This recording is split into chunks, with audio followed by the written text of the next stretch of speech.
Hey everybody, you know who I am by now, Mike Rhodes. I just wanted to update you on a few things and kind of let you know where we are with a couple things. So there are a few things that we still have to do. We're still working to improve the park. We're still working on improving homes in the park. If you have any ideas or anything, let me know. Feel free to let me know. First off, I want to thank everybody for cooperating and helping improve the park in the last 8-9 months. It has changed dramatically, and everybody sees that, from city council to the mayor to people living there. I get complimented about once a day for how much better the park is to live in. Less traffic, less theft. So we're real happy with that. I appreciate everybody's cooperation. I could not have done it without each and every one of you. So thank you for that. There are some really awesome things coming up next year. We're going to implement Yard of the Month next summer. There's going to be a prize. That's going to be really exciting. We're going to implement a prize for people who pay their rent every month on time. There's going to be a drawing with special prizes, so that's really cool. We tried to get community cleanup day in before winter hit, but between the rain, my busy schedule, coordination, all that stuff, it didn't happen this fall, but in the spring, we plan on doing that. That's exciting. So hopefully everybody can come out and help make the community even better.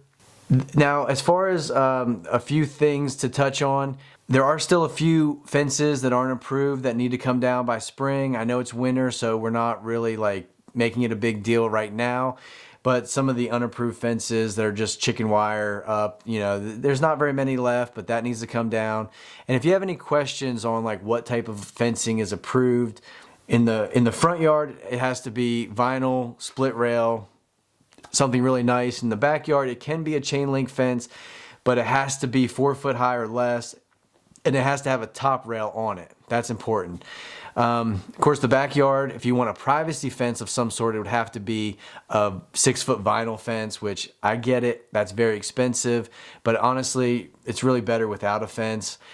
My personal preference is no fencing because it just looks cleaner and neater. And now that we don't have a ton of people walking through the park and a ton of people stealing stuff, we don't have to fence off everything as much. Everybody's been on board with us putting up cameras, so we'll be able to see if there's any issues or people coming through the park at 2 in the morning or anything like that. So if you have any issues or see anything, let me know for sure. Don't assume someone else knows.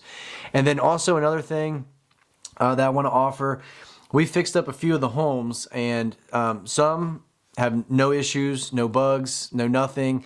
We fixed up one, it had fleas, we eliminated them. We fixed up another one that had roaches, and we eliminated them in less than 2 weeks. I think it was closer to a week. We've talked to other people who've had infestation of roaches for whatever reason, and we've given them the special bait, and they've been able to eliminate roaches in a week or two as well. So if you if you have any kind of roaches or insects, let me know. I can help you with that. If the neighbor had roaches and they won't quit coming to your house and you keep trying to get rid of them, let me know that as well. We will actually give you free chemicals to get rid of roaches, and we'll just give you a tube of it and you can apply it to your own house. So if you have an issue with any type of roaches or insects, let me know. We have the stuff. It's not expensive at all.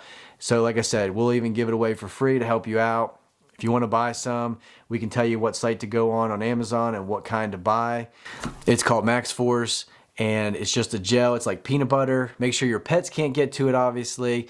That's why it's recommended. Put it under a kitchen sink, under a bathroom sink, and maybe on top of door trim, above doors, inside of cabinets that are hidden, anywhere that is dark, and anywhere there's grease or food.